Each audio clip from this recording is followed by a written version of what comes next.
Welcome to Better Health Guy Blogcasts, empowering your better health. And now, here's Scott, your Better Health Guy.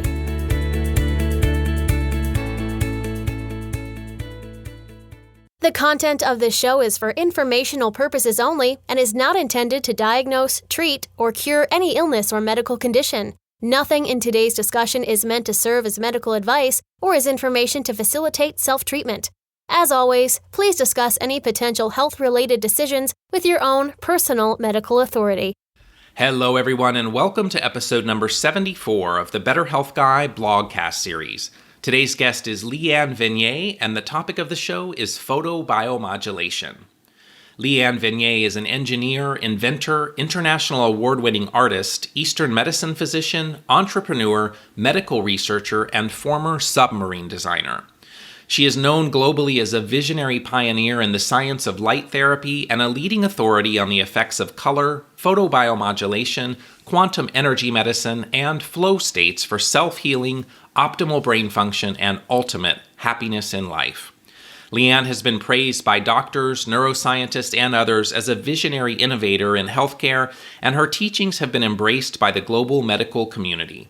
She's regularly featured on NBC TV, national radio, global podcasts, consciousness organizations, and international health magazines, and she's often hired to share her research at leading medical, brain, and neuroscience organizations. In 2018, she was honored to be awarded the Excellence in Healthcare Alternative Medicine Award at the SmartHealth Medical Innovations Conference for her contributions to healthcare. Leanne's journey from engineer to Eastern medicine physician to artist to color, light therapy, and quantum energy healing expert is driven by her lifelong love of science, holistic medicine, spiritual growth, and a true desire to help others. For the past decade, Leanne has been educating millions and raising global awareness about the scientifically proven physical and psychological benefits of color, sunlight, light therapy or photobiomodulation, and quantum energy medicine. She's connected the dots between medical and scientific research, quantum physics, biophysics, biophotonics, ancient healing modalities, consciousness, and evolution. Leanne recently launched her own self-healing and anti-aging invention, the Rejuvenator biophotonic light and quantum energy medicine device for home and professional use. Within the first few months, her healing devices were already being used by thousands of medical practitioners and lay people around the world, all by word of mouth. And now, my interview with Leanne Venier. I am a big fan of light, sound, and frequency for restoring balance in the body, and I'm very excited today to have a leader in the realm of light and biophoton therapy on the show. Thanks for being here today to enlighten us, Leanne. Oh, thanks for having me, Scott. I'm really looking forward to sharing with your followers. I'm very excited as well. So let's start by talking a little about what drew you into the field of light and photons, specifically to support people's health. How did you go from building submarines to working with light therapy and supporting the body and healing itself? Was there some aspect of your own healing path that kind of led you to this direction? Well, it wasn't being down in the submarine and being all in the dark. That wasn't what prompted it. No. Well, I've been interested in natural healing all my life, literally all my life. Even as a child, my mother would try to get me to take things like aspirin if I had, whatever, slight fever, whatever little things that children deal with. And she would always want me to take some kind of pill for it. And I would just say, no, I don't want to take a pill. My body will heal itself. So I've always been very opposed to putting chemicals and pharmaceuticals in the body, trying to suppress symptoms, because those symptoms are there for a reason. They're to tell you that there's something that's out of balance in your body. So my interest in natural and holistic healing goes way, way back. I really got heavily into studying all kinds of alternative healing modalities while I was working as an engineer for Lockheed, designing submarines. That was where I started kind of exploring herbology and that sort of thing. But then I decided to leave that field because I felt it was sucking the life out of me, literally. And so I moved to Italy for 7 years, and that's where I studied all kinds of alternative healing modalities, starting with herbology, and then moving up into the subtle energy realm, like with a bunch of different iterations in between, and then energy medicine and dealing with the meridians. And then I came back to the States and went back to school for acupuncture and Zen Shiatsu, got the full Eastern medicine. Also studied all of the connections between how color and light work in the body, the chakra system, the 5-element system, and cross-connected all of these different modalities, because I'm a visionary, so I see connections between things where other people don't typically. So and then I just started telling people about it one-on-one when I started painting. So I came back to the States, went back to school for acupuncture, Zen Shiatsu, had a healing practice working with cancer patients, and I was feeling it was kind of an inefficient use of my time to see one patient at a time, because I had all of this knowledge and experience, and we connected all of these things about true root healing, which is what we really need to focus on, is the root of illness, not just trying to treat symptoms, which is what the Western medicine for sure focuses on that. And a lot of people in the Western culture focus on, trying to use chemistry to control symptoms or change symptoms or whatever. So anyway, that was where I just kind of realized that doing the one-on-one patient work was a really inefficient use of my time, because you're physically only able to see so many patients in one day. So to get clarity, I decided to start painting. So I took a beginner painting class, and my artwork, it took off very quickly. Without making any effort at all, because of the strong colors in the paintings, the compositions, that sort of thing. I started getting all this attention for my paintings. I was painting in flow state, which is that zone. So things were just kind of coming through me. I wasn't consciously choosing colors to paint with to elicit different, responses in viewers, but that's what was then happening, where people would have these extremely strong responses to the colors in the paintings, and they would, say, oh my God, I can't stop staring at your red paintings, or I can't stop staring at your blue paintings. And they would elicit these really strong emotional responses in them. So then I would explain to them, if you're really drawn to that color, then you might have this going on in your body and in your life, because and they'd be like, oh my God, that's exactly what's going on in my body and my life. How do you know? And I tell them, but because we crave color just like we crave nutrients. So you can actually use color for bringing yourself back into balance. And a lot of people aren't aware of that component. So anyway, so that's kind of where it started, with one-on-one conversations, and then people pestering me literally for years to start, to put some of this on my website. And that's how long it took. It takes me a while. People have to I have seen some of your paintings, and they are absolutely beautiful. I especially enjoy the one that you've got right there behind you. Absolutely, really just bold, and the energy that comes through is beautiful. So it sounds like you're basically 10 people wrapped up into one from what I'm getting so far. So I'm really excited to see what else we're going to learn today. So tell us a little about the history of light, and particularly when it started being used for biological healing purposes. How did light therapy begin? And then what does the term photobiomodulation mean? Okay, I'll break that down. So first of all, the history of light therapy, it goes back literally thousands of years. In ancient China, they used to use light therapy. The light source came from sunlight. So actually, I'm going to show you something, because this will help to explain the rest of it. So this is, I like to show a picture of a rainbow when I'm explaining this, because these colors that you see here, red, orange, yellow, green, blue, indigo, and violet, that you typically only see when there's a rainbow, where there's water droplets left in the sky. And that's the only time that you see these individual spectral colors that are split up. But those colors are in sunlight all of the time. In fact, it's like 43% of visible light, the colored light, which is visible, meaning that humans can see it. That is how much of the radiation that is coming from the sun in the middle of the day. There's that high percentage that is visible light. The rest is ultraviolet and infrared. So these colored wavelengths make up a huge portion of sunlight that we're basically being bathed in, all of those colors, every time we go out under sunlight. So you can use filters to isolate certain wavelengths. So in ancient China, they used to, when people had smallpox, to heal the wounds and the scars, they would put them out under the sun, and they would put a red silk over them. So the red is getting filtered through. So basically, that was like the very first red light therapy. So very rudimentary, but using sunlight, which the red rays in the sun, and then using a red silk piece of silk to filter just the red rays through. And now we know that you can actually very effectively heal wounds and scars using red light therapy. And in fact, with my device, I've had tons of people that they weren't even trying to heal scars that they've had for decades. And they're like, oh my God, my scar is like, it wakes it up. It starts reactivating and it's healing. It's stimulating the cells from underneath to start regenerating cells that have gone dormant, because the body's like, I did my job. I closed up the wound. I just want to make sure you don't get some kind of bacterial infection. I did my job. I don't care if it's ugly.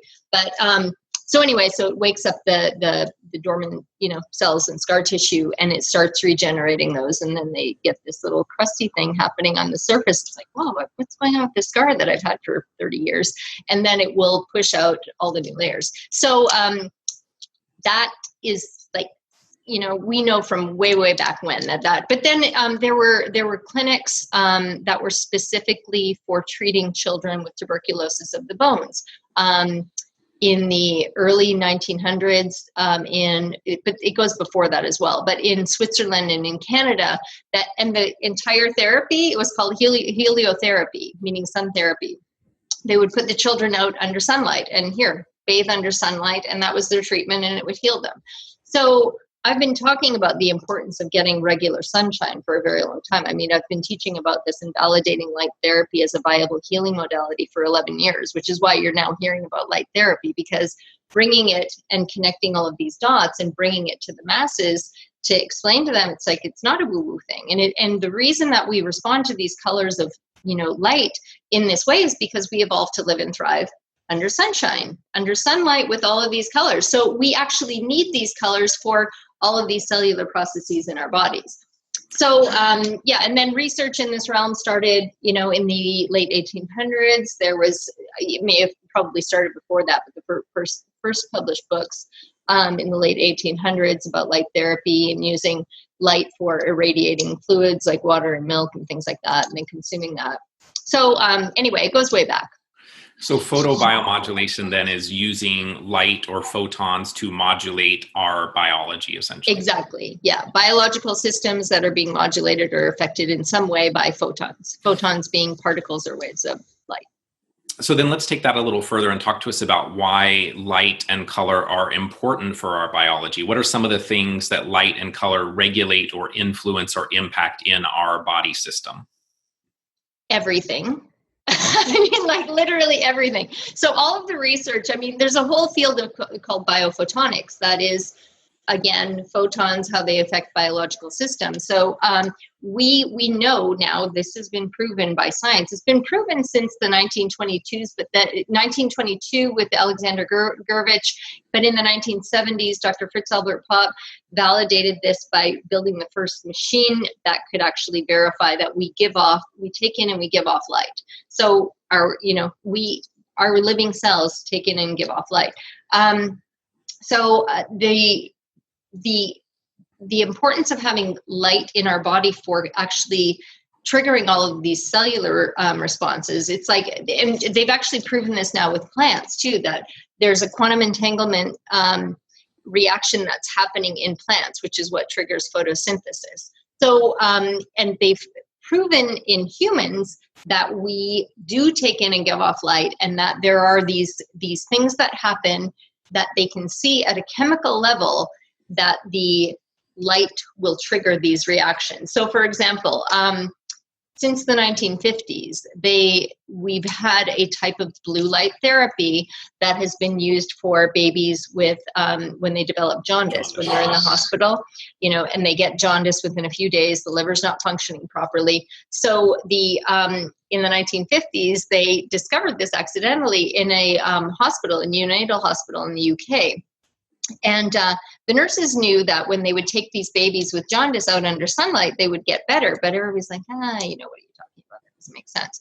So then one day there was a baby with severely jaundiced baby, and they took a blood sample. They sent it to the lab, and the lab technician, stuck it on the windowsill, and then, went for a long lunch or whatever. And but by the time he came back, and went to test the blood sample, the thing that he was looking for in the blood, he's like, this baby doesn't have jaundice. They're like, yeah, the baby has jaundice. It's all yellow. Go look at it. And so that was where they realized, okay, something happened to the blood sample by putting it under the sun. And then that's where then they investigated further and realized that it was specific wavelengths of blue. And then through, research over the years, it's become more fine-tuned, blue into blue-green. So those specific wavelengths, and there's always a band, like a range of wavelengths that will trigger these cellular processes. It's not just one wavelength that will do one thing. It's usually a range. So they found that they could use this blue light, shine it on the baby's skin, and then after investigating again, okay, so what's going on here? Because it would heal the baby's jaundice very quickly. And they're like, okay, what's happening here? So they discovered that what was happening at a chemical level is that the blue light would get absorbed by the bilirubin. That's the chemical substance that's circulating in the baby's blood that's making the baby turn yellow. And the blue light literally causes an isomer structure in the chemistry of that bilirubin. So it becomes water soluble and the baby can then pee and poop it out. So it's no longer trapped in the blood. So if you think of like when you overdose on vitamin E would be a very good thing, but you can actually take too much of it because it's fat soluble, so it can get trapped in the blood and you can get toxic levels of it. It's the same thing with the bilirubin. It's like, so this was actually creating this chemical isomer change. So now the bilirubin can be excreted safely from the baby without any need for the only solution they had before that was a dangerous blood transfusion. So, and jaundice can be very dangerous. When the levels get high enough, it can cause brain damage. So just to give people some idea of the breadth of the things that light can influence. So sleep cycle is a big one, right? That's so important for people that have any chronic condition to be getting good sleep. Appetite, weight gain or loss, moods, the function of our cells, the function of our immune system. So lots of people listening to this that may have chronic infections like Lyme disease and so on. So light and color can even influence our immune system as well. Right. Talk to us a little about the difference between coherent light and incoherent or non-coherent light, and which one does the body want and why? Okay, so again, sunlight emits non-coherent light. So, and what that means is that all of these waves, these colored particles that are coming from the sun, they're all kind of doing their own thing. They're out of sync with each other. They're just out of sync. I can't do more than two hands at a time. Oh, come on, I expected so much more. Okay, so one's like this, one's like that. Anyway, and they're different lengths, right? So you're getting all of these colors different, literally their wavelengths. So like red is a long wavelength. Blue is a shorter wavelength. So more, and anyway, without getting too much into the technical stuff. So sunlight is emitting non-coherent light. That's what we evolved to live and thrive under. Other types of non-coherent light, your light bulbs in your home, LED lights, fluorescent, incandescent, those are all emitting non-coherent light. Most light sources are going to be non-coherent light. If you have a laser, however, lasers are coherent light. So they're emitting one wavelength and all those waves are in sync with each other. So you've got a bunch of them. I can't do this with my hands, but anyway, they're all in sync with each other. So you get this additive effect where they become more powerful because they're in sync with each other and they're basically accumulating that. It's an additive effect. But anyway, so lasers for healing are not optimal because our bodies are designed to take in non-coherent light and turn it into coherent light in our body, turn it into laser light if you're healthy in your body. But if you take in coherent light, your body can't modulate that. It can't. So it's really easy to cause a lot of damage using lasers, as you can imagine. I mean, you've probably heard, even those pointer things, don't ever shine them in your eye. I mean, you can blind yourself, right? You can cause a lot of damage using lasers anywhere on the body. They're very good for surgery. What happened that they started being used as a healing modality is because right after lasers were invented, Andre Mester, who's a scientist, was interested in seeing, he thought that these were going to cause cancer. So he started doing research on mice. And he used the first lasers were red. So he took these red lasers and shone them on two mice, or two sets of mice, ones that were both shaved, and he was shining the laser light on one and then just regular white light on another control group. And what he found was that not only did they not cause cancer, they actually were making the mice's hair. Do you say mice's or mouses? The mouse's hair. It was making their hair grow back more quickly. So, and then after that, he discovered that it accelerated wound healing. So then all of the research started being done because they thought it was the lasers that were having this effect. But then in the, late 1990s, early 2000s, NASA was doing research and discovered that LED red light actually healed wounds more quickly. So that was where they made the leap. Oh, it's not the laser, it's the red light. So coherent in a laser versus non-coherent in LED. So LED non-coherent light is actually much more effective if you get it in the right strengths and the right wavelengths than laser light. So, and you've probably heard a lot of people that have gotten, laser treatment on their faces, but then they have like scarring or like damage or like hyperpigmentation. So I hear this all the time because they can actually do a lot of harm if the practitioner that's using it doesn't really know what they're doing. And you have to be extremely careful with treatment times with those as well, and dosages, and make sure that so it's very high risk because, and again, we did not evolve to live and thrive under laser light. We evolved to live and thrive under non-coherent sunlight. So let's talk then a little about the effect of the sunlight and how that's different from the effect of an LED or laser. Is it essentially that being in the sunlight is like a multivitamin and being exposed to LED or laser is more like a single nutrient, or? Yes, yeah, and I use that that analogy. I've been using that one for a very long time. Multivitamin effect. So it's like you're literally getting that full spectrum effect. And we know from research that when you combine certain wavelengths together, it actually increases the effectiveness. So for example, UV. So we've got red, orange, yellow, green, blue, indigo, violet. Ultraviolet means above violet.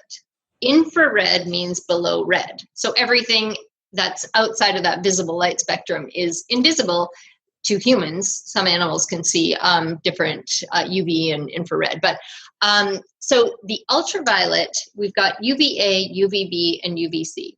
UVA and UVB are the ones that are predominant. And near infrared, mid infrared, and far infrared. And people get very confused because they sound like they're the same thing. Well, it's UV, right?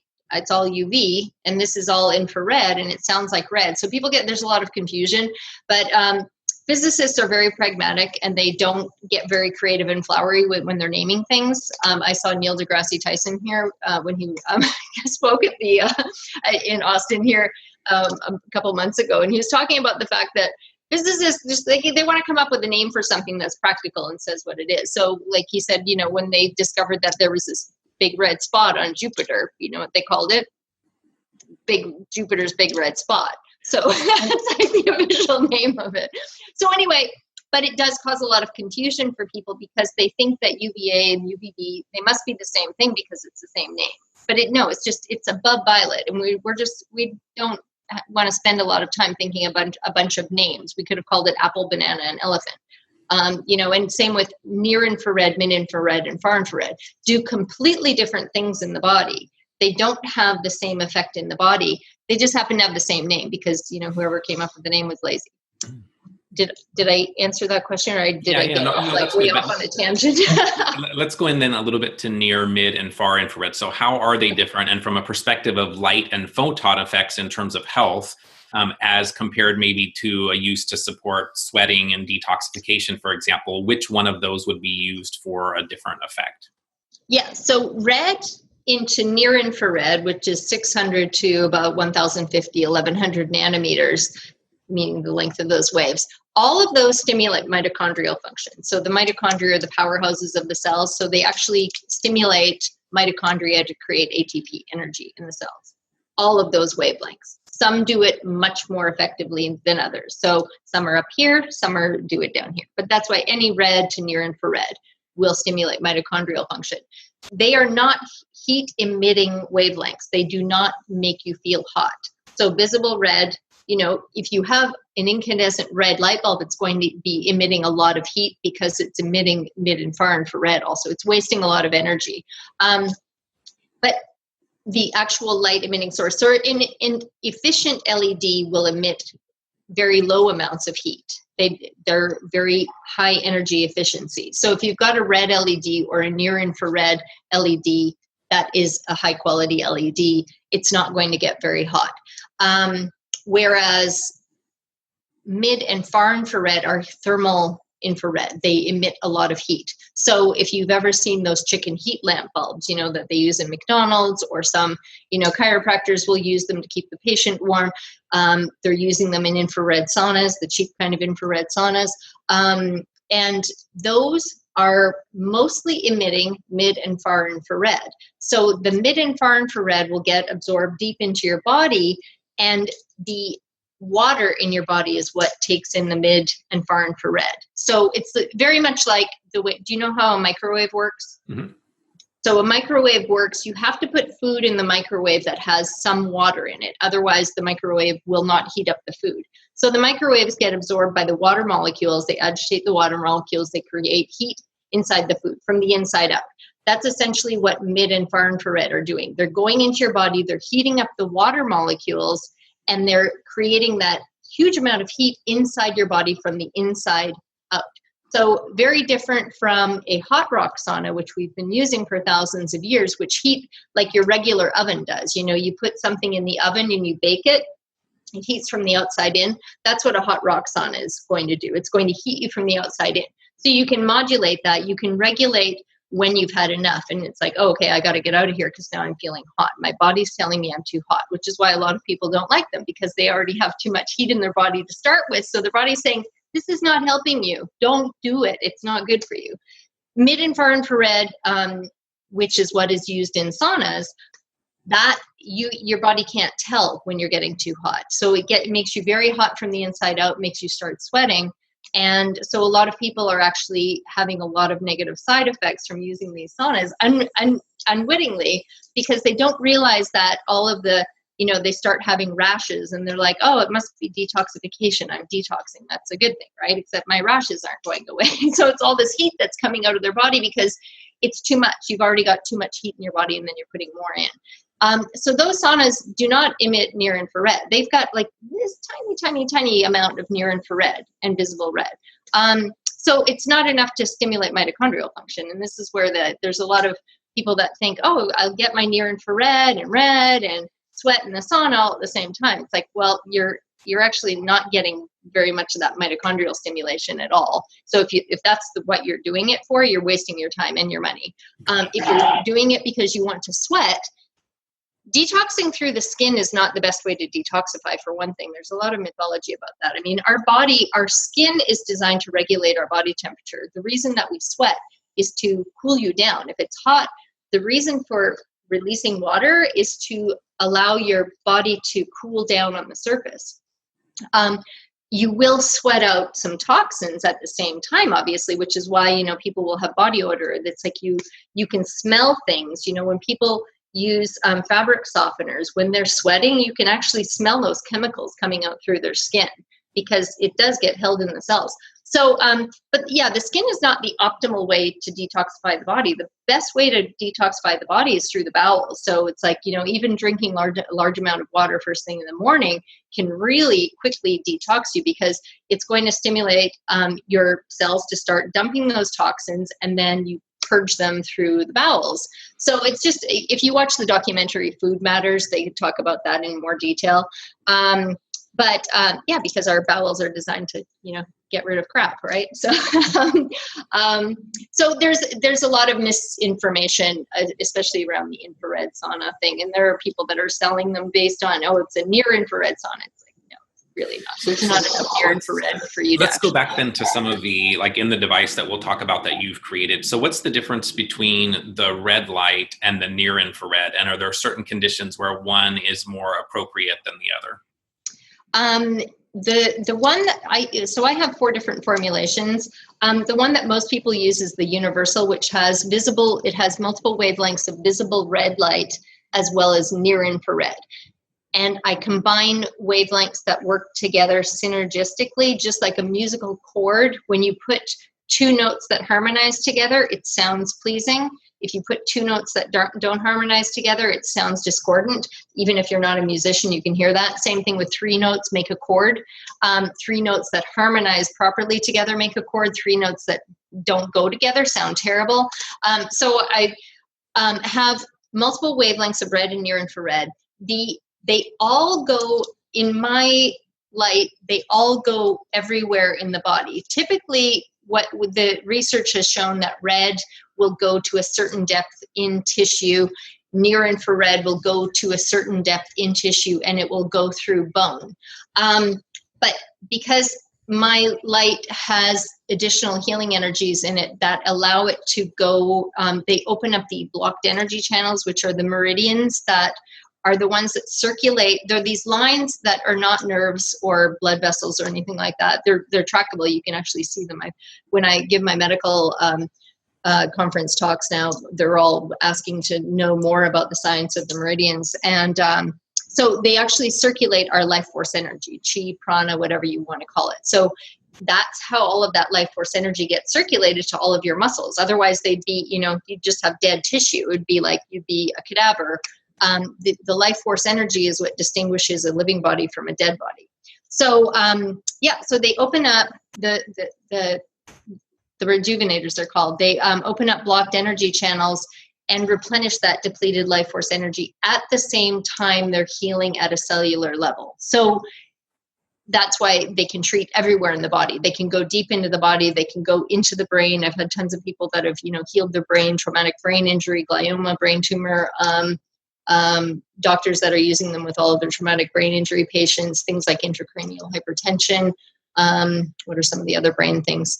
Toxicity that have gone through the brain. I mean, people that they can't function or think, can't sleep, when these things go through the blood-brain barrier and they're affecting it at that level. But this goes in and can heal the entire brain. So did that answer your question? Yeah, no, I think that's great. So you had talked before about the different considerations with light therapy and what you need to look at in terms of the color, the power, the surface area. Talk to us a little bit about those considerations in terms of effective light therapies. Well, most of the light therapy devices that were coming out, in the last several years were too small, too weak. They just didn't really have a lot of effect. And I've been experimenting with different light therapy devices for many, many years. So when I created mine, I wanted to take that into account and make it the right strength, the optimal strength, and the right wavelengths, and have these additional healing energies. So there are a lot of devices out there that people, and the only reason I ended up creating the Rejuvenator in the first place was because so many people over the years kept emailing me. It's like, Leanne, I've spent $8,000 or $1,000 or $2,000 or whatever on these devices, and they didn't work. And can you please tell me what to buy? Or why aren't you making your own? And, medical doctor friends of mine are like, you really need to make your own. I'm like, I don't want to manufacture and sell anything. I just want to teach people about all of this. So what was happening was I kept waiting. Somebody's going to create something that's actually going to be, a viable red light therapy device, and it will be, I'll be happy to tell people about it. And what was happening was it wasn't getting better. It was actually getting worse. So then people were, internet marketers were coming on board, and then it's like, hey, this is a growing trend. Let's slap some LEDs into a casing and sell it as a light therapy device. Or better yet, why don't we just buy some of these industrial plant grow lights that are made for growing things like marijuana and make a nice marketing website and call it a light therapy device. So and they're too strong for people. So they went the opposite end, where it's like, okay, now you've got these blinding lights that are really, and so many people that are using Rejuvenator therapy started off with one of those because they're like, oh my God, I used this thing, it made me feel worse. If you're depleted at all, it's like drinking a Red Bull. It's just this, power charge, and it's too much. It's too much. And research has now shown that there is such a thing as too much too soon. So it's kind of like taking a fire hose to water your plant instead of taking your garden hose and watering it. You don't want to be sprinkling it, but you want to give it a good spray. You don't want to be standing there for an hour sprinkling your but you also don't want to be taking a fire hose to it and exposing the roots. So there's, it's really hard to tell you in numbers what, because it's not so much about look for this wavelength or look for this intensity, which is what most of those companies will try to convince you that you need to know. The only thing you need to know is, does it provide real world results? So it's like anything. Anytime you want to buy something, look at reviews and testimonials and but not people that are being paid to push that product, because this is the unfortunate thing. Everybody, now people are like, I don't know who to believe, because I have these, these big name endorsers that are being paid a lot of money to promote these products. And a lot of people are not aware that they're being paid a lot of money to promote these products. It makes it really hard for people to know what to buy. And then they buy it and they're like, oh, this person told me to buy this and I believe them because I follow his work. And anyway, so the number one thing is look for real world results. Talk to real people that are using devices and what kind of results are they getting? And is whatever you want to treat, is it going to help you with that issue? Let's come back for a second to the conversation around color and emotions and organ systems. So how are these interrelated, and can we use these light instruments and color therapies to help process unresolved emotional traumas and conflicts that may be holding us back in terms of our healing journey? Yes, funny you should ask that, actually, because we just day before yesterday, I did recorded a Zoom session with one of my customers who had PTSD for 14 years, severe PTSD, and really was having a very hard time functioning and had all of these physical issues from it. And within the first couple of treatments, he'd already resolved all kinds of issues that he'd had for years. And then with continued treatment for the next couple of months, then he was starting, now cognitive function, not getting the racing thoughts. That's one that's it was very severe. I've had other PTSD people also that have reported the same things, that emotional distress that literally gets locked in your energy body when you have trauma. And it's not just people that serve in the military or police officers like this other one that I was talking to the other day. It's anybody that has some early trauma, from childhood, or they had something that was life-threatening, and that trauma gets locked in your energy body. And then it causes all of these issues, not just with brain and mental function, but also physical illness. So, and it makes you then much more susceptible to all kinds of pathogens. So, and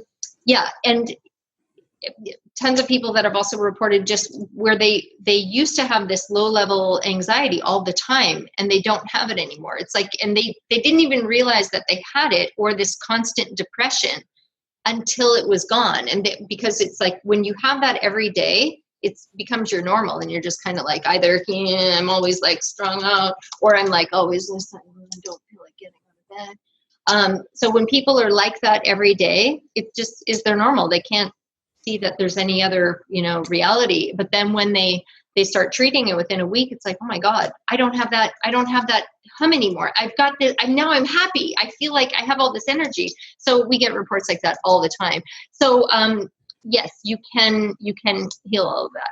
So when people have a chronic illness, they're often in sympathetic dominance, which is exactly the opposite of what you want from a healing perspective. And so is there an aspect of what you've put together with the light therapy and the Rejuvenator that helps to shift the body into a parasympathetic state? Yes. It's very interesting that it's paradoxical that even though red typically is a very stimulating color, it stimulates fight or flight, even looking at the color red will do that.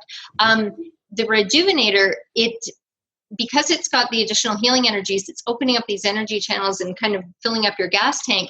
It has a very calming and soothing effect. And if you use it right before bed, it actually makes you really sleepy because it stimulates melatonin production.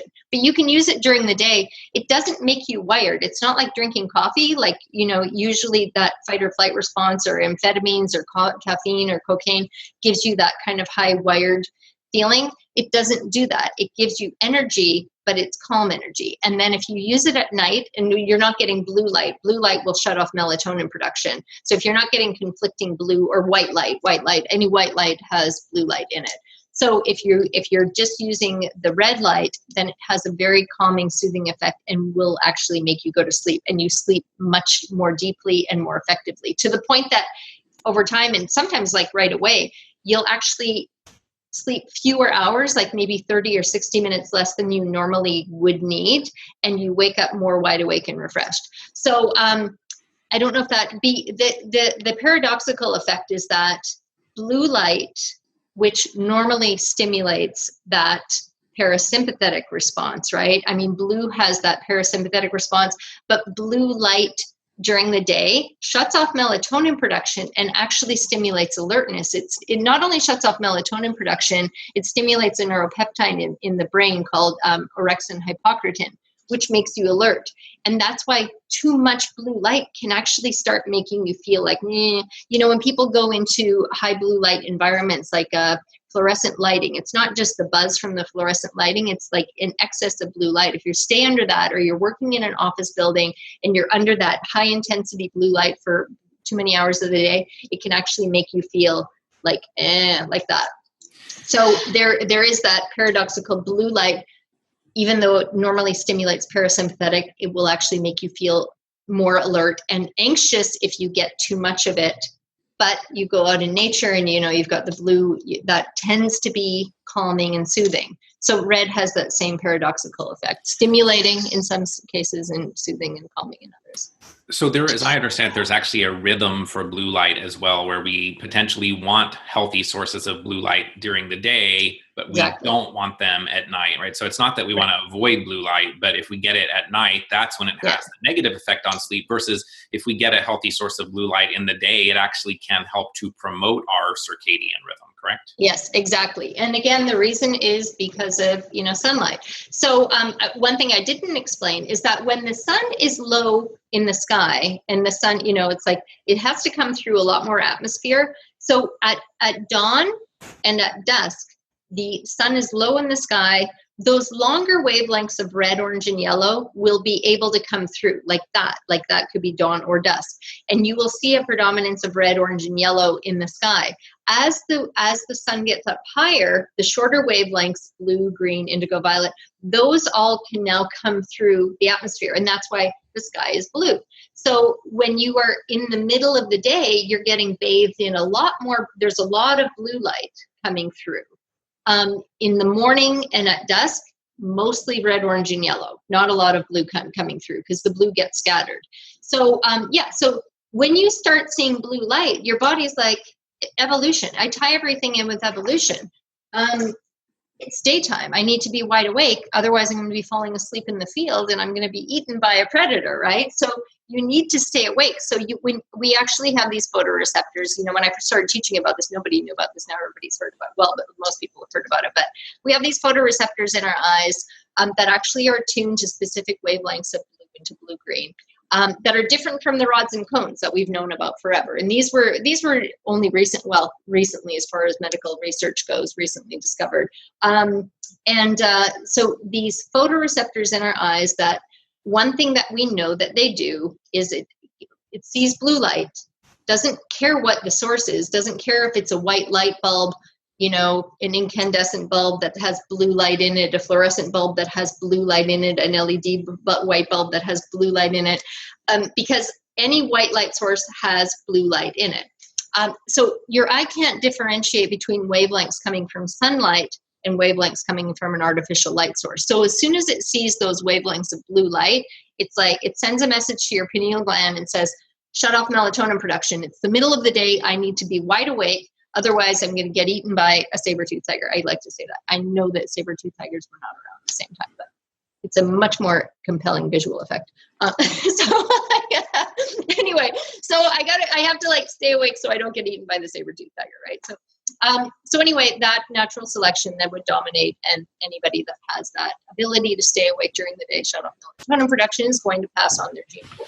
So since you mentioned all of those different light sources, is there a light bulb source that's actually more beneficial for us than others? Even if they're all putting out different types of light, blue light, and so on, are there some that are more biologically compatible?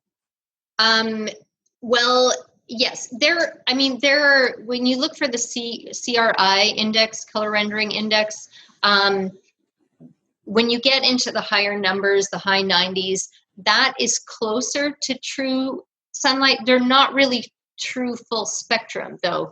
The way that it's going to be really complicated. I mean, what do you put in your house? Do you worry at all about what light bulbs are in your inside there, or you think they're all fine?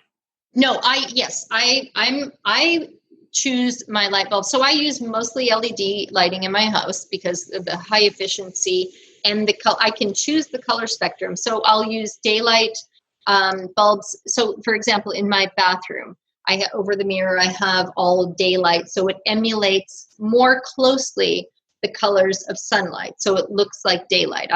During the day, I want it to feel like daylight because that's going to keep me awake. It's going to set my circadian rhythm. I go outside a lot. I'm outside a lot. So I use the natural colors that are coming from sunlight, and that's the best thing. And at night, I have a different set of lights in my bathroom that are more very yellowish, yellow-orangey. And if I need to turn a light on in the bathroom, I only use those. And then in my bedroom, I only have red lights. So I'll have Himalayan salt lamps, or I'll be using the Rejuvenator. But I don't have any white light turned on at night, so that I don't get that stimulus where I'm getting the blue light shutting off melatonin production at least an hour and a half before bedtime, because that's where that's how long it will shut off melatonin production for. In my kitchen, so I don't have to turn on the light, I've got a clock, an LED clock that's got a big ring around it, and it will change colors. So in the morning, I turn it on to blue.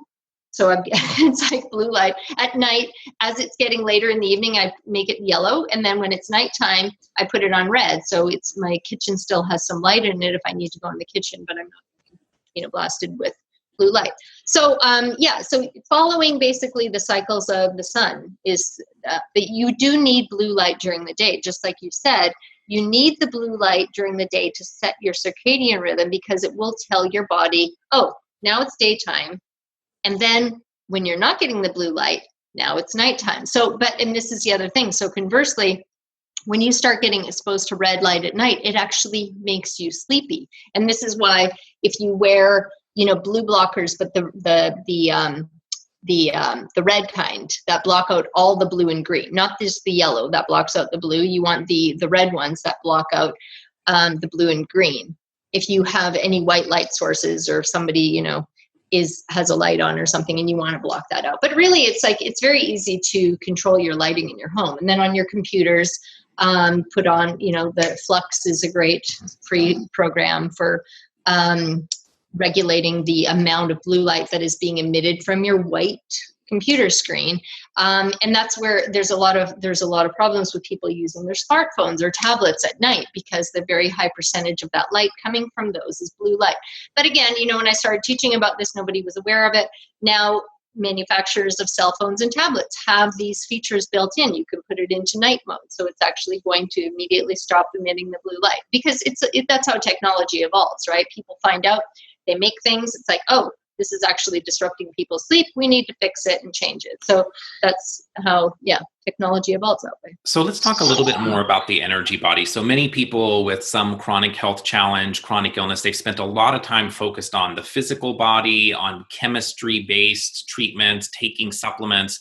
Tell us a little bit about the importance of the energy body and why it's important to incorporate physics-based solutions into a health supporting program. Okay, so I'm going to give you some real world examples that will help people to kind of feel what I'm talking about. And then I'll explain some of the science. So have you ever been in a dangerous neighborhood? Yeah. I use this analogy. Okay. Yep. So how do you know when you go into a dangerous neighborhood that it's dangerous? You just feel it. Yeah. It's a feeling. It's like, even if you might be in a rundown neighborhood and it's not dangerous, but you go into and it may not even be that rundown, but you go into a dangerous neighborhood, you feel it. You feel like there's something here that's threatening to me and I need to leave. Now, the sun may be shining on that day. It may be a beautiful sunny day, but it's still, there's something here that's threatening to me, and you pick that up. It's a subtle feeling that you pick up. When we all have this ability, some people have gotten less sensitive to it. But now you go 2 blocks over, and now you're in another neighborhood. It's, doesn't look beautiful either, but you don't feel like you're in danger. Same sun, same sunlight. Now go a few more blocks away. Now you're in this beautiful wooded area. Have you ever been out in the woods? Mm-hmm. How does it feel? Normally it feels good, but since I had Lyme disease for many years, I'm usually not the biggest fan of being out in the woods. Now it's because of pollen sensitivity and stuff like that? No, because of all the ticks. Oh, okay. From getting the ticks. Okay. You or your allergies? Oh, yeah. Okay. So now you have a negative association with being in nature from okay. So we'll talk about that. Okay. But anyway, typically it feels amazing, right? You like that feeling that you get from being in nature. You feel this great energy.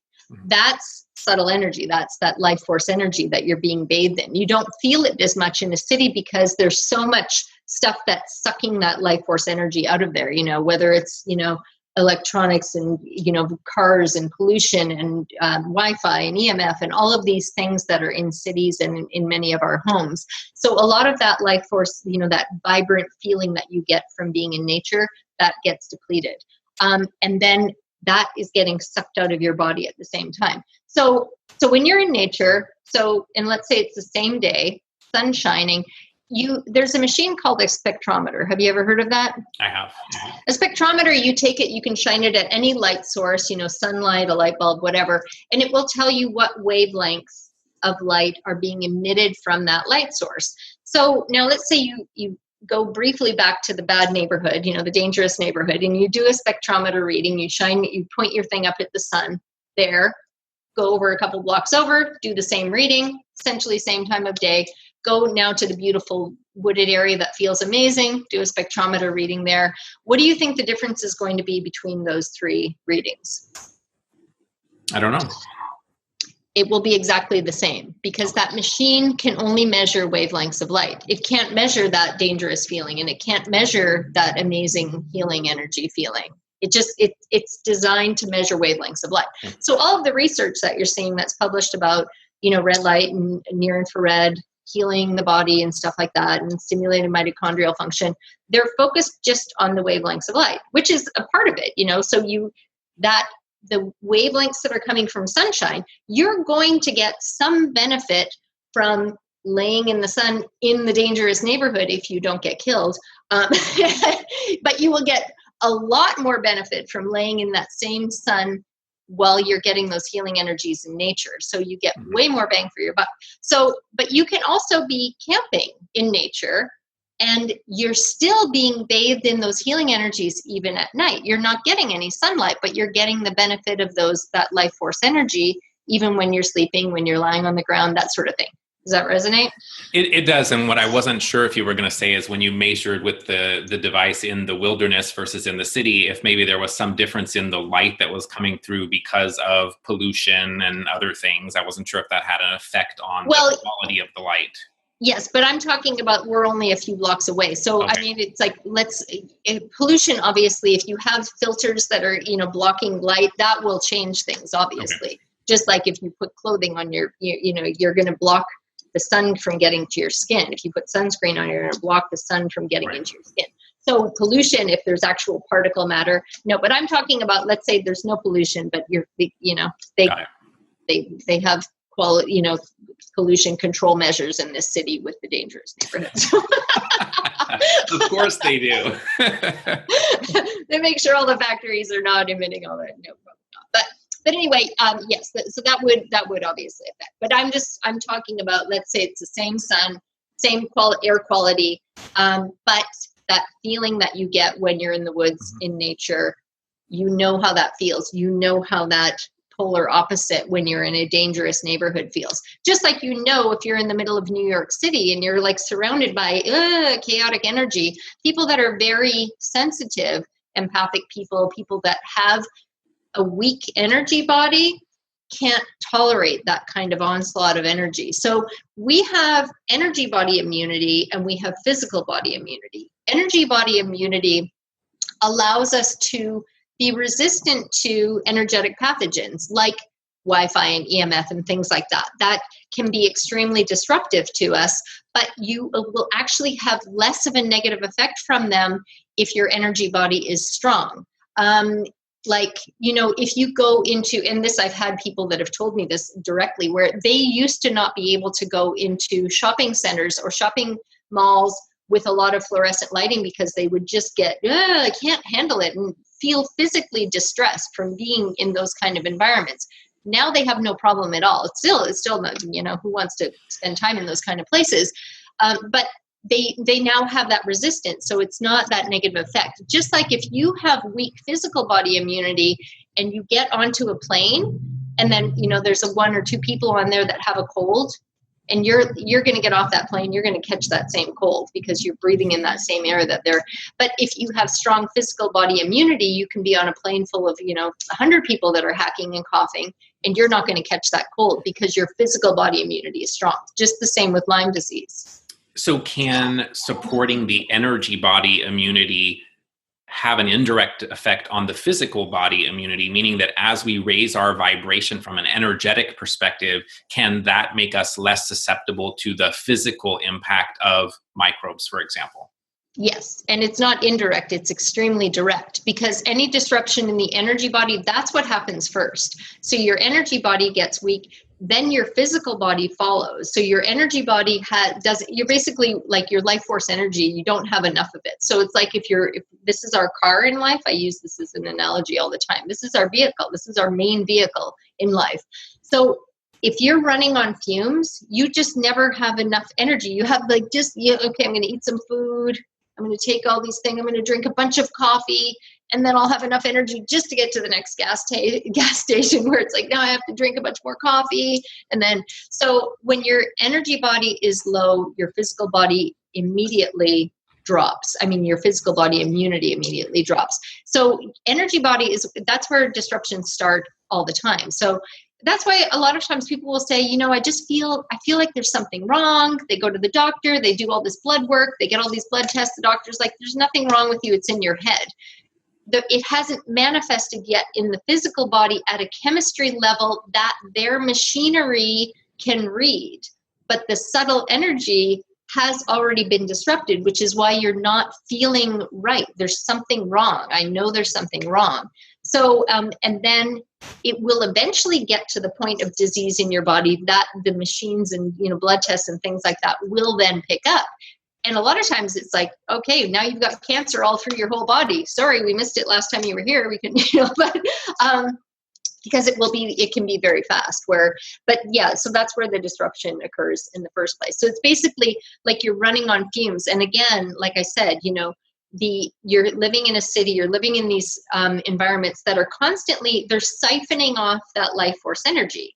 So you need to do things to put that life force energy back in, which is why going into nature does that for people. But if you have Lyme because now you're afraid that you're going to get bitten by a tick, then you're missing out on that vital life force energy, right? So that's where, and a lot of times people, they believe all the media hype that's been going on. It's misinformation that's been spewed for decades about the harmful effects of sunlight. Yes, sunburn is bad for you. Sunburn can cause melanoma. Don't burn, but you need that minimum daily requirement of sunshine. It is an essential nutrient, just like food and water. So when people are avoiding sunshine, they are making themselves sick, and they're depleting all of that. They're not getting the light that they need that is responsible for all of these cellular processes that are happening in their body. They're not spending time in nature because they're work. I have to work, I have to pay my bills, I have to buy more stuff. So they're not even taking vacations and spending time in nature to get replenished that way. But, what's the first thing when people, it's like, oh, I wish I could just go lay on a beach for a week. They want to be in nature. I want to go spend time in the mountains. When people are really depleted, they don't fantasize about going to New York City and being bombarded with even more, life-sucking energy. They think about, I just want to go lay on a beach and swim in the ocean, because that is what they intuitively know is going to help them. Just like where people know, it's like you go lay under the sun and it feels amazing. How many people, they crave that, but then they'll lock themselves indoors, and then they go out in the sun the very first day and they're so depleted, they get a sunburn because they overdo it on the first day. That's bad for you. So it's kind of like analogous to, we have something in our homes. Every one of us has something in our homes that has killed millions of people. Do you know what it is? It's called a stove. So they have killed millions of people, causing fires, from all sorts of things. Technology again evolves, but it doesn't mean that, okay, well, it's killed a bunch of people, so we're not going to use stoves. We're going to go back to cooking, and we're going to like build a fire pit in the backyard, and we're going to cook all our meals that way. No, you don't do that. You just learn, okay, don't leave the gas running. Make sure you turn off the stove. If there's a gas leak, you fix it. Don't burn yourself. Don't put your hand on the stove. Don't leave something cooking on the stovetop and then go where it causes a fire and causes your house to burn down. So you learn, but it doesn't mean you get rid of the stove. So it's the same thing with sunshine. It's like you need to use it wisely. Don't overdose on it. Don't use it to the point that it's detrimental for you. But it's been scientifically proven by hundreds of studies now that avoiding sunshine actually is directly correlated with every type of disease. So the less sunshine you get, the more likely you are to die of anything. All-cause mortality goes up in direct relation to the amount of sun that you're not getting. More sunshine, less likely to die and get disease. Less sunshine, more likely to die of anything. And it's been correlated with every type of cancer. So your probability of getting cancer is exponentially higher from avoiding sunshine. That's why people who are night shift workers, the World Health Organization classified night shift work as an industrial hazard. It's been classified that way for several years now. So they tell you, if you're going to choose to work at night, your probability of getting cancer is going to go up exponentially. And we're just wanting that, we want to let you know now. Are you still going to choose to take that job? Sometimes people have no choice because they feel like, I have to work at night. I need this job. So how much sun do you think a person would need every day to meet that requirement? It's going to vary dramatically depending on what your skin tone is, where your ancestors evolved, essentially. Again, it's all evolution based. So, if you are, like, I'm half Italian, and I'm half Slovak. So I had, my mother and grandmother were very fair skin, blonde hair, blue eyed.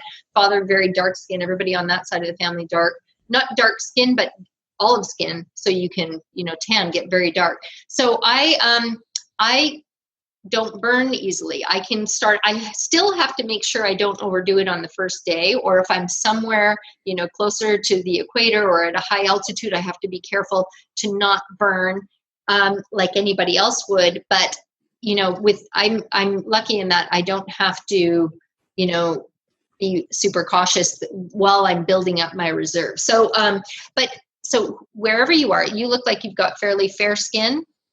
Do you burn easily? I do. Yeah. So because your ancestors evolved somewhere where there was very little available sunlight, which is why you have the blonde hair and the lighter colored eyes and the fair skin. Because the reason that you have all of that lightness is so that when there was available sunshine, your body was designed to be able to suck up as much as possible, as quickly as possible, to take in as much as possible. Whereas conversely, somebody by the equator is going to have very dark skin, very dark, thick, curly hair to protect the scalp, and to, and that black, the closer they are to the equator, the darker the skin. That's to protect yourself, because you have to put a protective layer so you don't get too much sun. Whereas somebody from Norway has to have really, really fair skin to be able to take in as much as possible. Now, back in the day when we were evolving, people didn't have planes and boats and things to be able to move across the planet. Now people are all over the place. So you have somebody from, with ancestors from Norway, and they might be living in South America, and they go out for 5 minutes under the sun, and if it's their first day, they have to be really careful. You have to be very aware of what your skin tone is, where you are on the planet. So, if you're up in Norway, you'd be able to stay out under the sun, no problem. But, down by the equator in South America, you're going to have an issue. So depending on where you are, depending on how your skin tone is and how what your ancestors, you may need as little as 3 to 5 minutes the first day. If you've got darker skin, then again, depending on where you are, if you're in a northern climate, but you've got dark skin, that means you need a lot more sun. So people with dark skin tend to be much more vitamin deficient than people with fair skin, because in addition, even if they're not avoiding the sun, they just need to get a lot more exposure to the sun without sunscreen to be able to produce the vitamin D levels that you need. Right. Does that make sense? It does. But again, it's basically, if you go into the sun, a really good indicator is like as soon as you start to turn a little bit pink, which you can tell by doing the finger test. Mm-hmm. So you press on your skin, and if you start seeing that little pink, then you're done for the day. And then, maybe that's 5 or 10 minutes. The next day you might be able to stay up for 15 or 20 minutes. So, and your body will build up those melanin layers. In those people, like the night shift workers or other people that do not get a lot of exposure to the sun, can they reduce their all-cause risk of all these other things that are happening by using something like the Rejuvenator?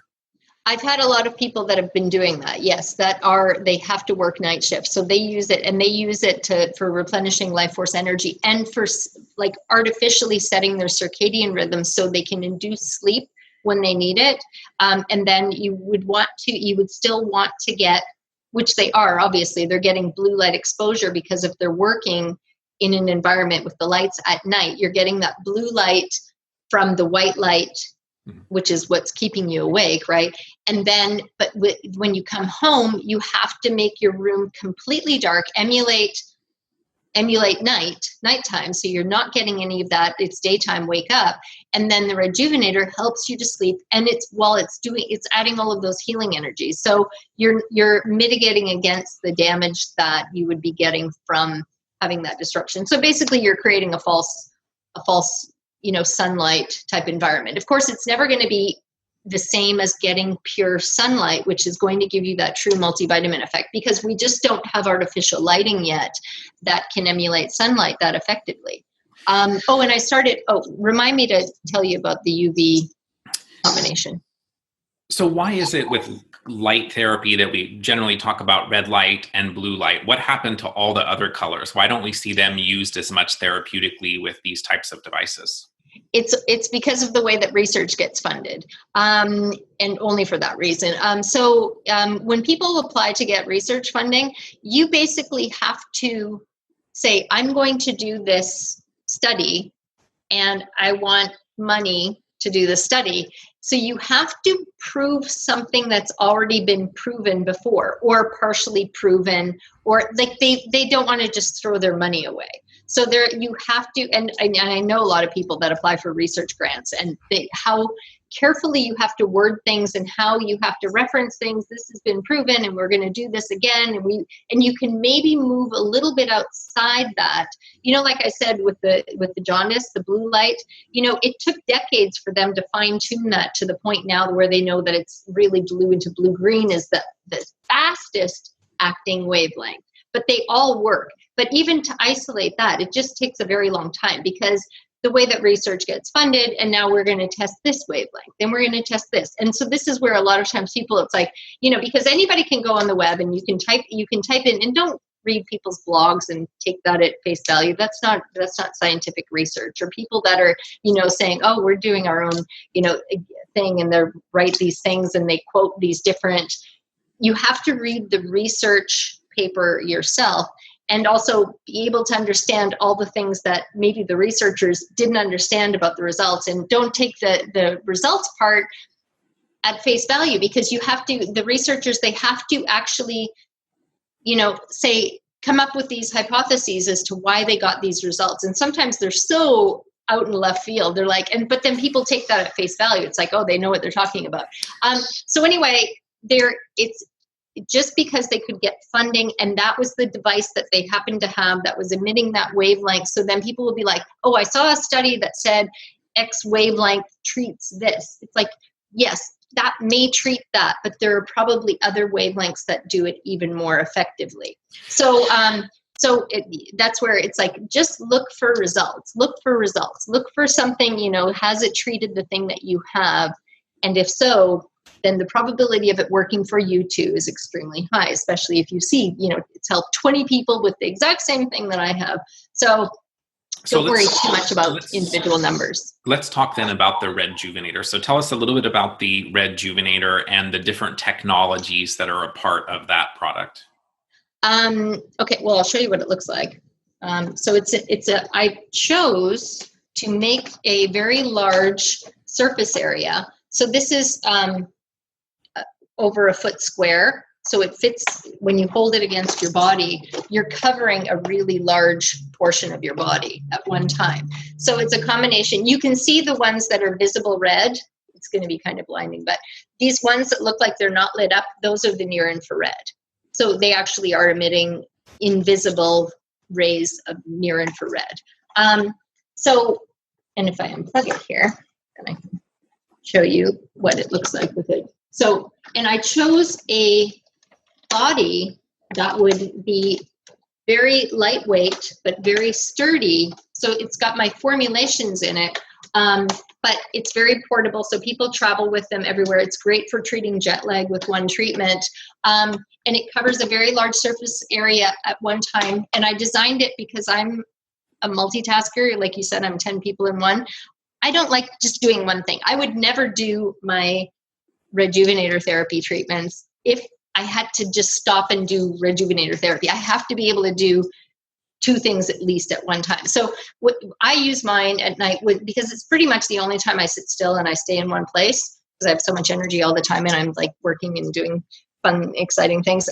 So when I'm winding down for the evening, I will watch streaming video, and I have a blue blocker on my computer and I'll watch streaming video. So I'll do my treatments that way because you can lay it directly on your body, you can lean against it, that sort of thing. As far as the technologies that are in it, it's LED technology. So I'm using a combination of different LED lights, very high efficiency. So this you can have it turned on for hours. It won't get that warm. It'll get like slightly warm. The reason that there's some devices out there, they have to have fans and motors in them because they're using low efficiency LEDs. They're wasting a lot of that energy that you're paying for in your utility bill in the form of heat.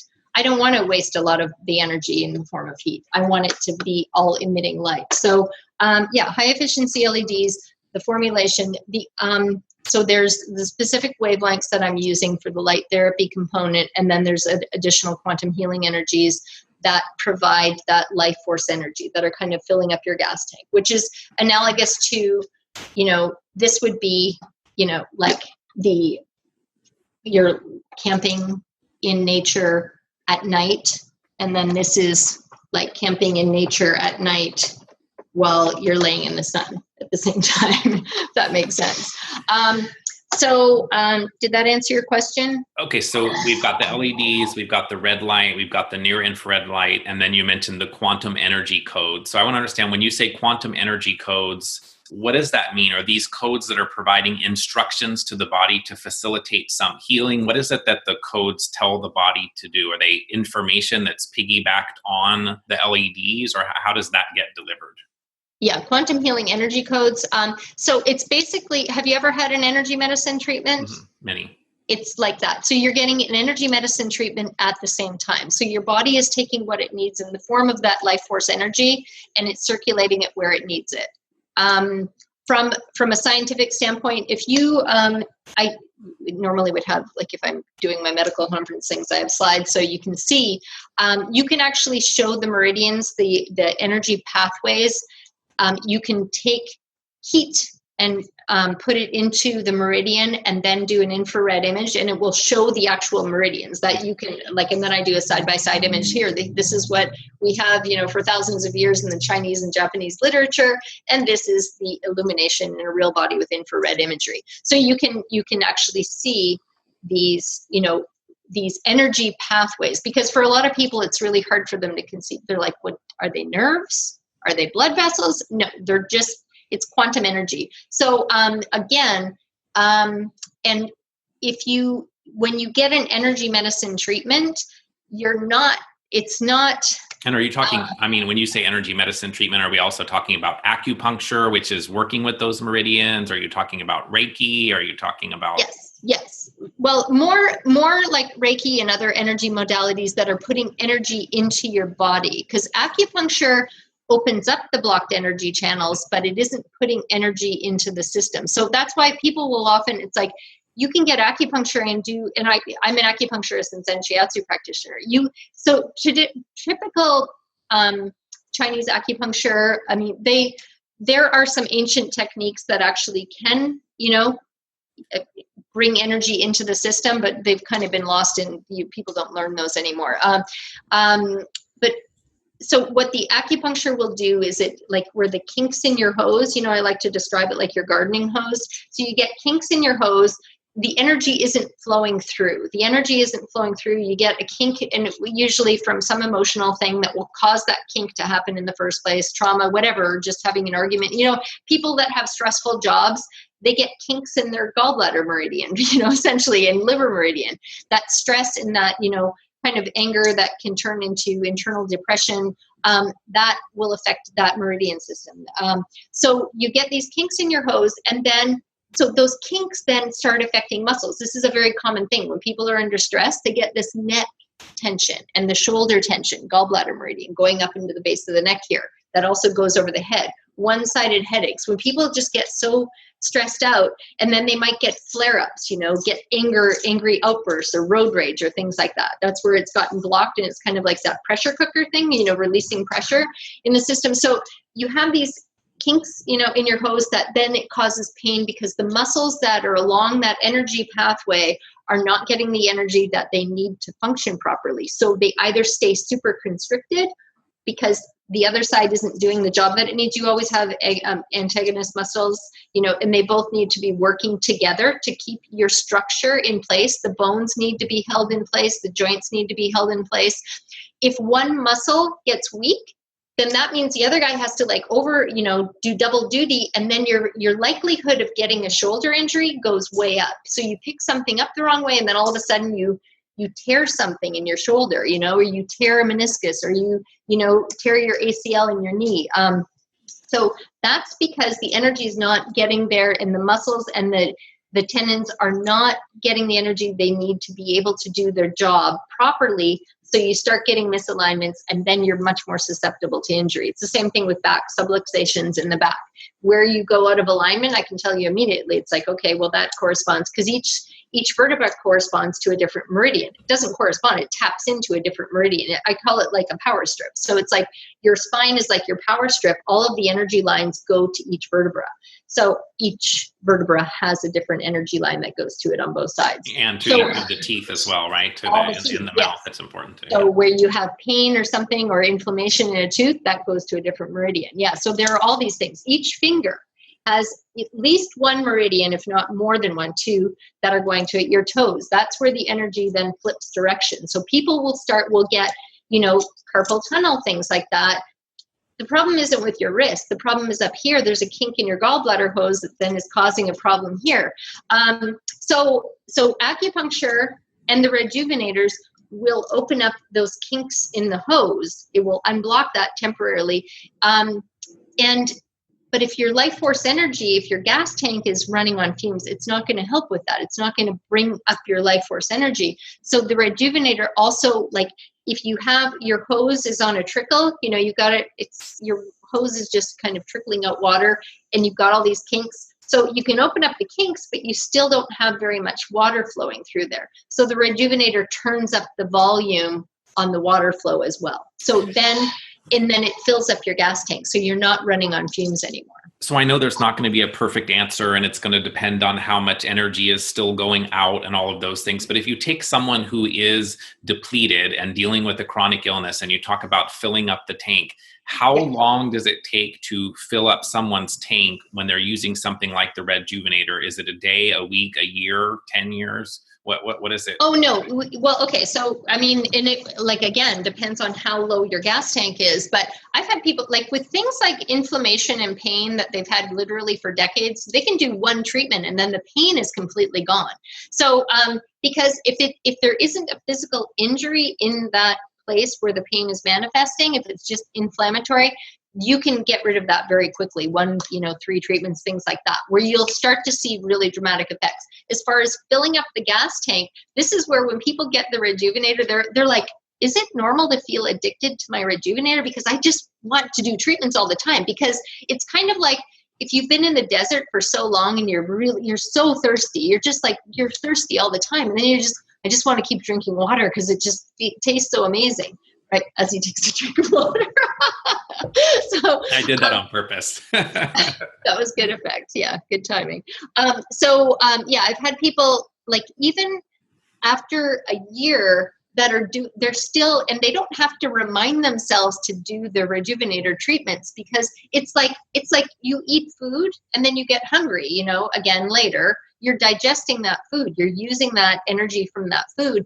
It's the same thing with the Rejuvenator. So people will continue to do maintenance treatments even after they've completely healed themselves, because like I said, we're constantly in these environments that are siphoning off that life force energy. So this kind of keeps your batteries charged up and your gas tank full. But as far as like healing chronic illnesses, I mean, even Lyme disease, I have like a ton of Lyme people that used to have terrible Lyme symptoms, and now they don't have any symptoms at all. They're just back to normal.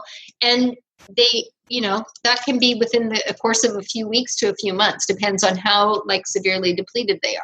But yeah, and people, when you have things like shingles is another good example, or cold sores, that we know it's a virus that is in the body. When the physical immunity gets low, that virus can flare up. It can come to the surface, like how many people was it chickenpox, that you've got the shingles virus in your body and it can stay dormant for years and decades, but then you start to get older or weaker or whatever, and then all of a sudden you have a shingles outbreak, for the first time ever, and you can't get rid of it. I had like a 76-year-old, she had that. And within the very first treatment, I mean, she healed the bursitis that she had for 35 years that kept her awake at night. She wasn't trying to heal her bursitis. She just happened to have the shingles all across her back. And that was where she was treating with the Rejuvenator. And she woke up the next morning, her bursitis for 35 years was gone. She wasn't, like I said, it wasn't. So, and then the shingles started healing immediately. She'd had it for more than 2 months with open oozing sores that just would not heal at all. And then within 6 treatments, it's like, 75% cleared up. She healed her knees, the inflammation in her knees and the pain that she'd been having for well over a year, and having a harder and harder time walking, having to go get $300 copay cortisone shots. She had insurance and she still had to pay $300 a shot every 2 to 3 months just to try to manage the pain. So things like that. I mean, she didn't have an injury in her knee where she tore the meniscus or tore her ACL. But when people have a torn meniscus or torn ACL, that takes 3 to 4 weeks because you actually have to build the tissue. So but you're at the same time, you're healing. Why did that knee get weak in the first place? What is the energy system, and often the kidneys, that got weak so that the muscles around the knee weren't working properly to keep it in place? So now you're susceptible to, these issues that arise, whether it's torn tendons or, cartilage breaking down and stuff like that. So you're healing all of it at the same time. We know that poorly functioning mitochondria and not enough production of ATP is a key issue in many different types of chronic illnesses. So you've mentioned mitochondria already in this discussion. It sounds like one of the things the Rejuvenator is supporting is the mitochondrial health and the production of ATP. So how long does it take, if people are using it on different parts of the body, how do you utilize the Rejuvenator to improve the mitochondria in all the cells of your body, or does that happen regardless of where you place it? Yes, because with the Rejuvenator, it's healing at all those levels at the same time, the energy body. So there's mythology about, like, if you're using another device, yeah, you would want to shine it everywhere on your body because it's only going to affect those local cells. But this is going systemically. So when you are in a good example of that is where I've had many people, it's like whether they're just working out and getting delayed onset muscle soreness, and you get it intensively in both shoulders, and pecs, or people that have had long-standing shoulder pain, like chronic pain, can't lift their arms, and they're like, they treat one side of the body. They just treat one side because they're like, okay, well, I'm going to do my 20-minute treatments and I'll see if it helps this side. And they heal this side, and at the same time they heal this side, and they never put the light on this side. So,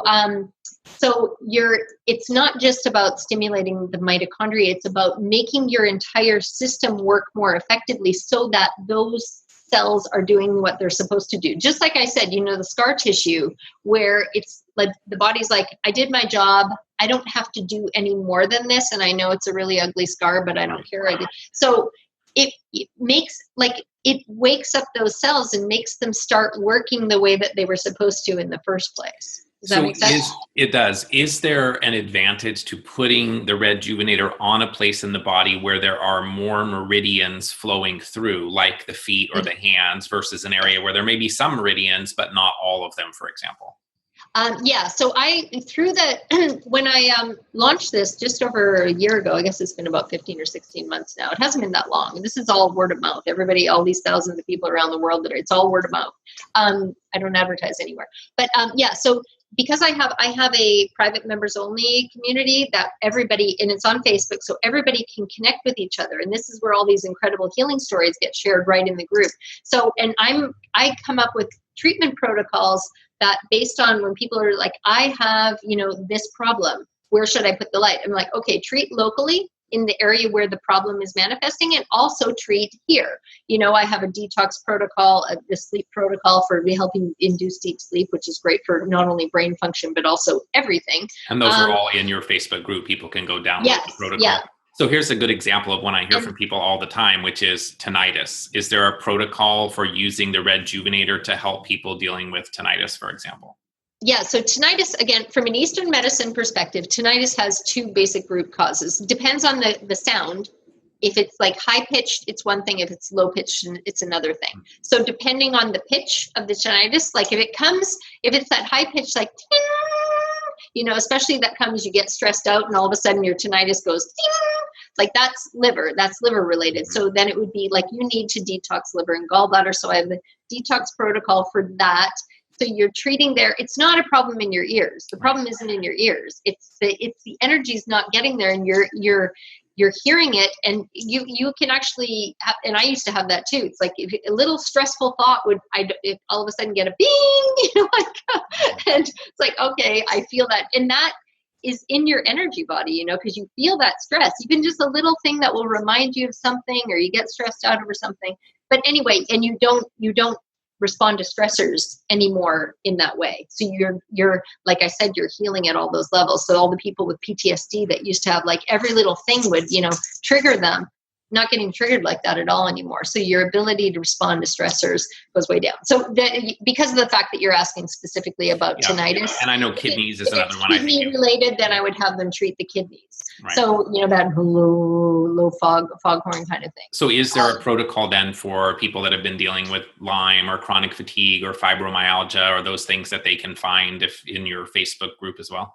Yes, because any of the systemic things, there are some protocols for treating systemic, because like I said, the problem is not where the symptoms happen to be manifesting. A lot of times when people have skin rashes, they're showing up everywhere on their body or in certain areas. Like depending on where the rash is, I can tell exactly what meridian is blocked because it will show up in there, or they have usually from excess heat in their body, and that's how it's coming to the surface. But yeah, so that's all shared right in our community. I have a guidebook that gets people started. So it's got the treatment protocols for a bunch of different things, but this is all, from real world applications, from, hey, treat this as well, and then let us know. And then they're like, yeah, oh my God, that knocked it out immediately. All kinds of eye issues, people healing all kinds of eye problems, everything from retinal thinning, age-related macular degeneration,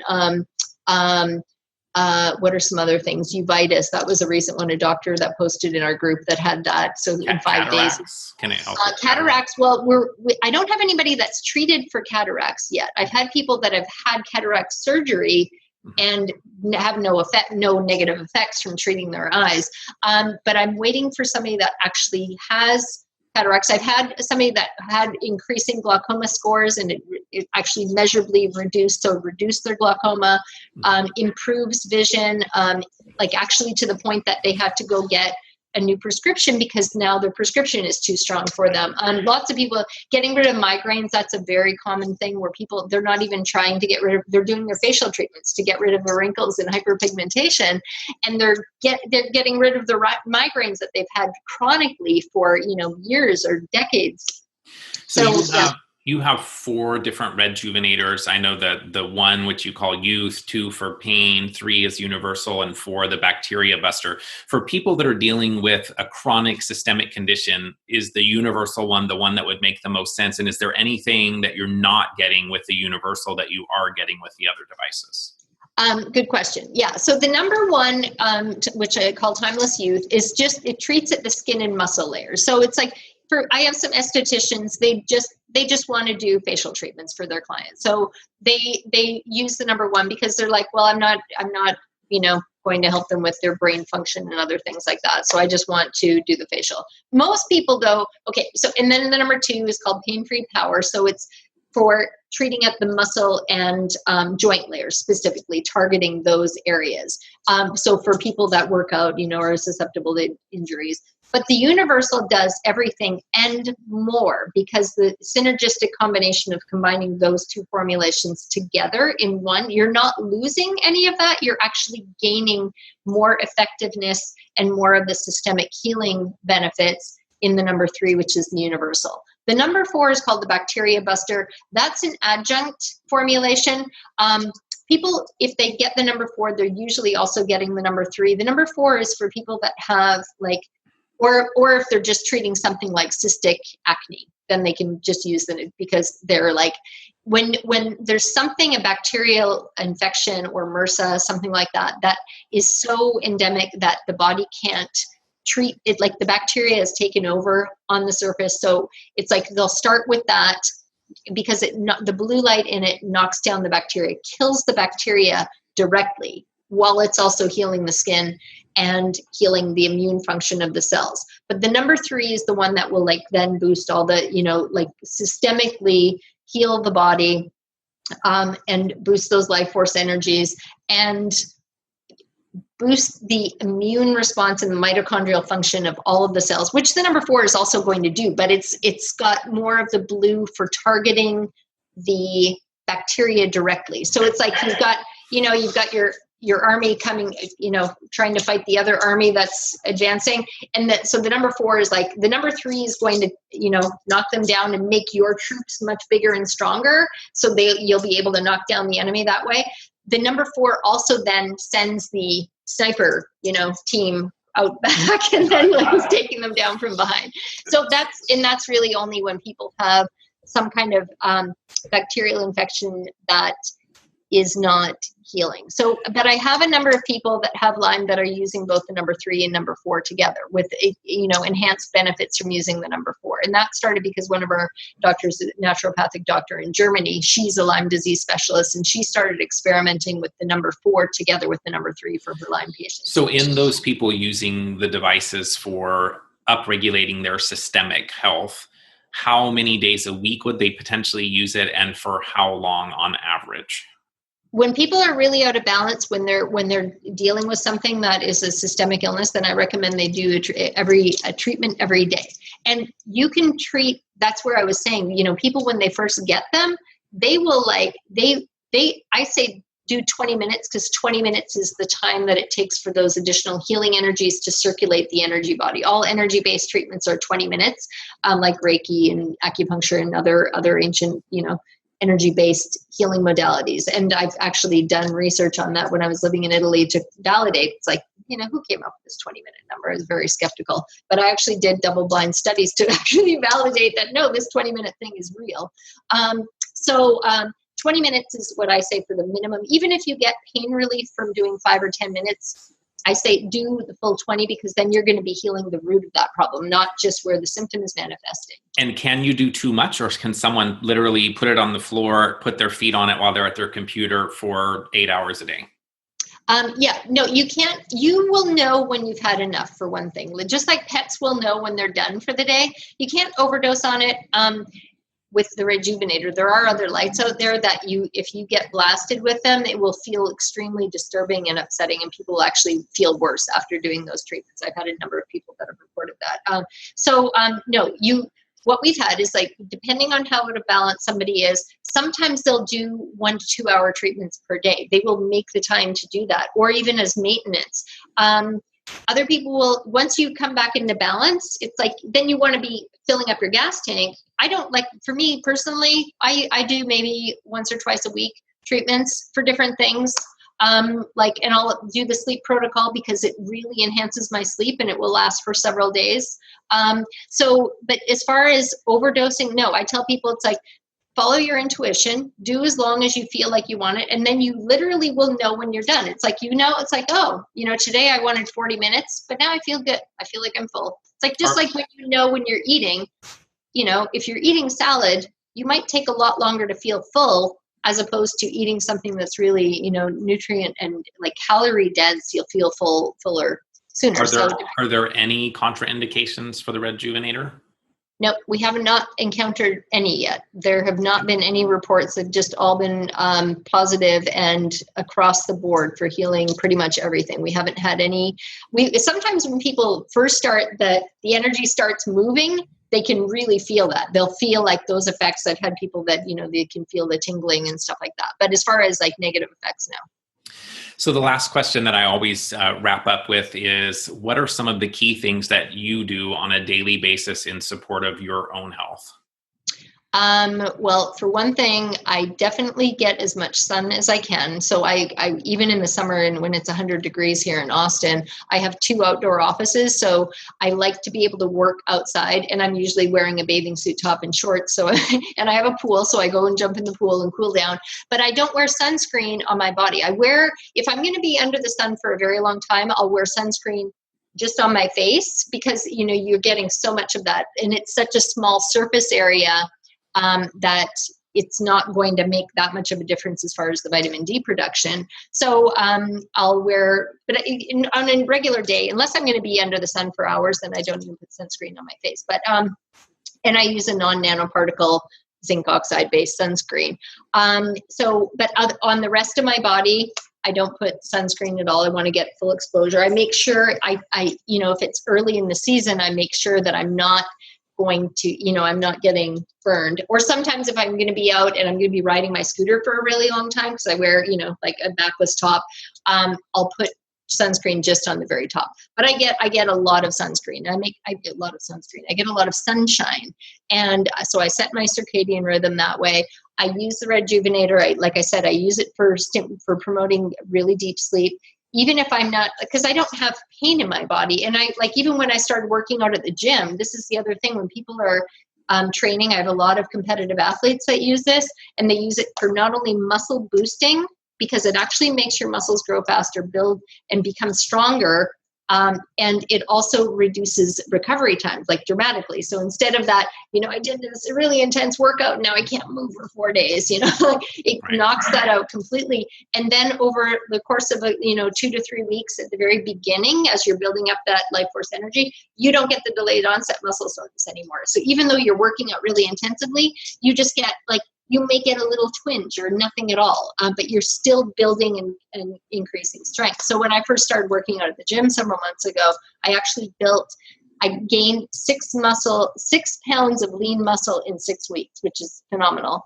And that was just from using the Rejuvenator, and I was, treating my quads and stuff like that. Did that answer your question? Yeah. So sunlight and Rejuvenator, any other key things that you do or supplement or take or incorporate to support your own health? Yeah, I drink clean water. I use a Berkey filter, so I filter out, I don't want a bunch of fluoride, but I want to keep the minerals, but I want to filter out all the crap, so I use a Berkey filter. I eat really clean food. I eat as close to, the way that the stuff came out of the ground, like plants and vegetables, organic. So I'm not getting toxic chemicals in them. And then the organic vegetables tend to have a higher nutrient value anyway. So I get all of my nutrients from food. I eat, local produce, sometimes not, depending on what I'm eating, but I don't drink a huge amount of coffee. I have 1 cup of coffee a day just because I love the flavor of coffee. And what else do I do? I mean, I work out at the gym, but I'm not like a gym rat or anything. I don't gain, your body works efficiently when the energies are flowing. So right. I don't have problems, like gaining weight or like having a hard time, because when people have a hard time losing weight, they think it's about cutting calories. It's not about cutting calories. It's about the energy that needs to be flowing is getting like backlogged, and things like dairy and refined carbs, not vegetable based carbs, but refined carbohydrates like bread and pasta and things like that, that have all of those toxic chemicals in them often as well. your body takes that dairy and it can't transform the fluids and absorb the nutrients. It's the spleen and stomach energy essentially get bogged down. So you start retaining water, and then if you have stress in your life that's creating heat, or doing infrared saunas that's creating heat, then you're adding that heat into all that dampness that has accumulated in your body because your spleen and stomach are not able to keep those fluids flowing out. And then you basically, it's like you take a big pot of, broth and you put it on the stove, and then you cook it and cook it and cook it. And, after how many hours you get this sludge that's like goopy and it's like a quagmire effect. That's what happens in your body, both for men and women. And men will get a beer belly where they can't lose weight around their middle because that's all that toxic sludge is accumulating there. Women will get cellulite on their thighs and on the backs of their arms and their belly. And that's cutting calories will not help with that. So we've had a number of people that have used this. It's like with helping with weight loss because it's making the spleen and stomach energy work properly again. It's replenishing those depleted energies and opening up those blocked energy channels. Of course, you have to stop putting the toxic sludge stuff into your body. If you're eating junk food, it's like, and I use that analogy, it's like you want to fill up your gas tank, but you don't want to be putting sand in the gas tank at the same time. So putting the sand in the gas tank, this will fill it up and it will like regenerate and rejuvenate all of the parts of your machine and, keep that gas flowing through. So. Well, this has been enlightening to say the least. I learned a lot. I know that people are going to enjoy listening to it. I'm excited about the tool that you make available. Just appreciate your time and sharing all of your knowledge with us today. And so thank you very, very much. I just appreciate your time and look forward to connecting with you more. Thank you so much. And if anybody wants to know more, they can go. I know you're going to put this in the notes, but I always like to hold this up so that people can see. This is catalyticcolor.com. Catalyticcolor.com. Yeah. Because awesome. Anyway, but thank you so much. It's been wonderful. I really enjoyed it. Thanks, Leanne. I did as well. Bye-bye. Thanks. Bye. To learn more about today's guest, visit catalyticcolor.com. That's catalyticcolor.com. Thanks for your interest in today's show. If you'd like to follow me on Facebook or Twitter, you can find me there as Better Health Guy. To support the show, please visit betterhealthguy.com/donate. If you'd like to be added to my newsletter, visit betterhealthguy.com/newsletters. And this and other shows can be found on YouTube, iTunes, Google Play, Stitcher, and Spotify. Thanks for listening to this Better Health Guy blogcast with Scott, your Better Health Guy. To check out additional shows and learn more about Scott's personal journey to better health, please visit betterhealthguy.com.